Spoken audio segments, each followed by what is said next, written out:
successful yung kaibigan ko o yung kamag-anak ko sa business nila. Gayahin ko din kaya. For me, wala namang masama doon kung gayahin natin yung business itself. Kung anong business niya, halimbawa, coffee shop. Successful yung business niya sa Pampanga. Gayahin ko din kaya ito dito sa Bulacan, magtayo din ako ng coffee shop. Halimbawa, ang importante lang doon, hindi natin basta-basta ina-assume na porket successful yung business na to, it will be successful pag ako humawak.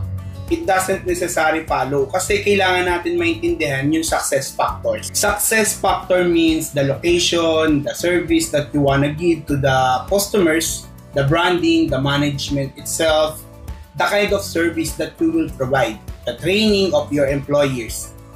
And those are the success factors na hindi mo pwedeng takbuhan. In other words, like simply na gayahin ko and I'll be successful. You have to do your own homework. In other words, you have to develop your own skills in running the business.